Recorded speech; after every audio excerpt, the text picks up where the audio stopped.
we move on to talking about Huda Hafiz now. For a role that demands a certain body language and accent, how much time and preparation went into looking and speaking like your character? Very, very actively participated in everything sports. I never stayed in class. I never stood still.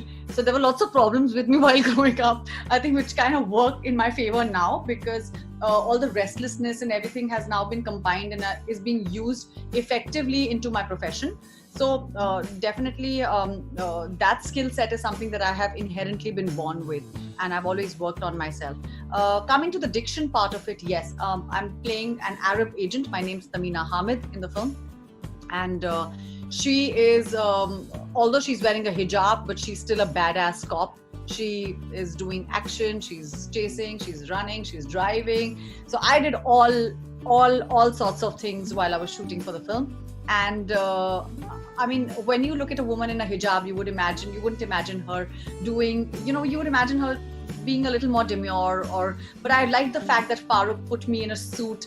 When I saw my costume, I was very excited. I was like, wow. But it was really interesting because they can't say per, they say burr.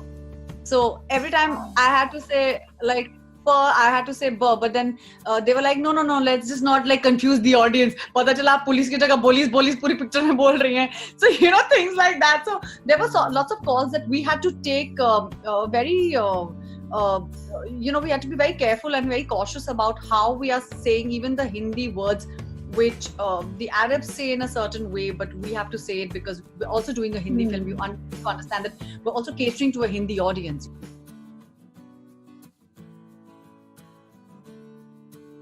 Your role in Lipstick Under My Burqa was lauded and appreciated. Of course, Alankita has been a director who's known to make women-centric films, and you worked with her in that movie. How do you now see cinema evolving with giving, more opportunities for female-led films, where we see women doing action or the story revolving around women? There are certain things that are very deep-rooted in our society. For example, the woman is the nurturer, the woman handles the kitchen, the woman, takes care of the home, the woman is the bhabiji or the sasuma or the behen or the sister. Those are the roles that are like the roles that we've been conditioned to see, because those are the roles that are these are like stereotyping. But what is exciting now is that people are ready to experiment. The reason why you were going to ask me about the action, also this is the first time I've done action. I've never really done so much action. In Betal I had very little action. It was more about handling of the guns or running with the ammunition and crawling and all those kind of things. It wasn't really like packed action. This is the first time I did hand-to-hand combat. I did action choreography. I understood what action is. For me, this was a huge learning, this film.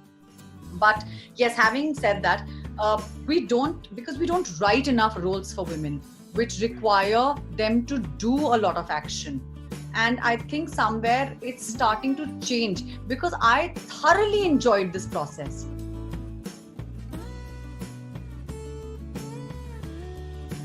Do you also feel OTTs is also a space that lets you explore more as compared to other mediums? It's given us so many roles, it's given us so much opportunity.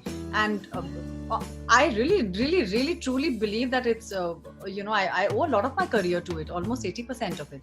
Because if I had not got OTT, I would have not been able to experiment so much with so many roles or so many genres. And I would have not been able to collaborate with so many actors, with so many filmmakers. I would have not been able to do all that. It's because of the OTT that I've got so much opportunity. I have worked with people who have done television. I have worked with stars. I have worked with film actors. I have worked with web. And, honestly, for me, they all are just actors. It didn't matter to me after a point, because this whole horrible thing that we try to do, हम लोग खुद ही करते हैं. हम लोग खुद ही box करने की कोशिश करते हैं. टीवी एक्टर, वेब एक्टर, ये एक्टर, वो एक्टर. अरे क्यों यार, सभी एक्टर हैं. अब वो बेचारे उस माध्यम में काम कर रहे हैं. इसका मतलब ये नहीं कि that you'll turn around and say that अच्छा, this person is a TV actor or that person is a web actor. No, yaar. Now stars are making their foray into web. TV actors are also doing films. What are you going to say about that? People don't pay anybody on time. You have to run after your own money. Getting schedules in place, taking somebody's dates and then completely shunning them. Hiring you for a project and then suddenly taking somebody else and not informing the actor. There are so many things that they do wrong, that they need to understand that somewhere deep down you are affecting a person mentally and you're harassing that person, and this is mental harassment. I'm sorry to say, because it doesn't happen in any other industry as much as it happens in ours. So what is it that we are doing wrong? I think like we need to be able to see this. I'm looking at it from an outsider's point of view entirely now. I was in it, so I wasn't really paying attention to it so much. But now, because I am not really doing anything related to all this that has been happening, I'm now watching it from an outsider's point of view, and I'm going like, that's really wrong. That doesn't happen in any other industry. I'm sure it's unfair in a lot of others, but it's really unprofessional in ours.